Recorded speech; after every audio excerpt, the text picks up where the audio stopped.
Assalamualaikum warahmatullahi wabarakatuh. Halo semuanya. Bagaimana kabarnya hari ini? Semoga sehat semua ya. Amin. Pada kesempatan kali ini, kita akan bersama-sama belajar mengenai teks prosedur. Simak baik-baik ya. Apa itu teks prosedur? Teks prosedur yaitu teks yang berisi langkah-langkah atau tahapan yang harus dilakukan untuk mencapai suatu tujuan. Lalu tujuan dari teks prosedur itu sendiri adalah untuk membantu seseorang memahami bagaimana cara melakukan atau membuat sesuatu dengan tepat. Ciri-ciri teks prosedur. 1. Berisi langkah-langkah kegiatan yang dapat berupa poin-poin atau paragraf. 2. Menggunakan kalimat saran dan larangan. 3. Disusun secara sistematis dan dijelaskan secara detail. 4. Berisi informasi yang bersifat objektif. 5. Terdapat bagian urutan atau angka yang menunjukkan urutan atau langkah prosedur. Struktur teks prosedur. 1. Pengantar, yaitu berisi pernyataan yang memberikan informasi umum tentang hal yang hendak dibuat, dilakukan, atau digunakan. Selain itu, pengantar dapat juga berupa paragraf yang menyatakan tujuan penulisan. Yang kedua, alat dan bahan. Dapat berupa daftar atau rincian alat atau bahan yang digunakan atau daftar persyaratan yang harus ada pada teks prosedur.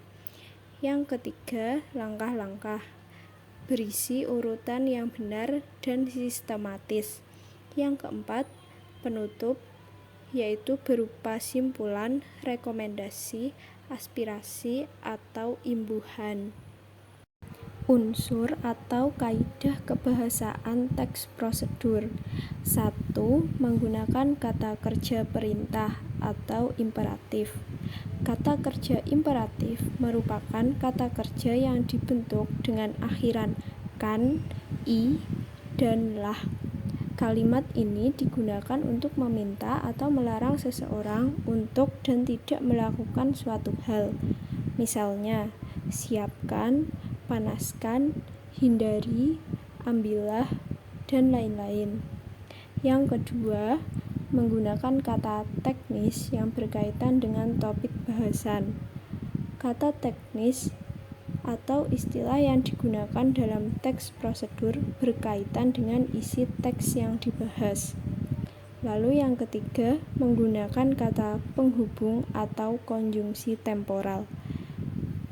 Konjungsi temporal merupakan kata hubung yang menjelaskan hubungan waktu dari dua hal atau peristiwa yang berbeda serta bersifat kronologis. Misalnya, kemudian, selanjutnya, setelah itu, lalu. Yang keempat, menggunakan kalimat persuasif. Kalimat persuasif adalah kalimat yang bersifat membujuk seseorang untuk melakukan suatu tindakan. Lalu yang kelima, menggunakan gambaran terperinci tentang benda dan alat yang dipakai. Di awal teks prosedur akan dijelaskan material yang akan digunakan berupa resep dan petunjuk penggunaan alat. Yang keenam, verba material dan tingkah laku. Verba material adalah sesuatu yang mengacu pada tindakan fisik, sedangkan verba tingkah laku adalah tindakan yang dilakukan dengan ungkapan. Cara menyusun teks prosedur. Yang pertama, menentukan topik terlebih dahulu. Lalu yang kedua, mengumpulkan informasi dari berbagai sumber. Kemudian setelah mendapatkan informasi tersebut dikembangkan ke dalam langkah-langkah. Dan yang terakhir, menyusun teks prosedur sesuai dengan struktur dan kaidah kebahasaan. Berikut ini beberapa contoh dari teks prosedur.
ya tadi penjelasan mengenai teks prosedur. Semoga bermanfaat. Sekian dari saya. Terima kasih. Wassalamualaikum warahmatullahi wabarakatuh. Bye-bye.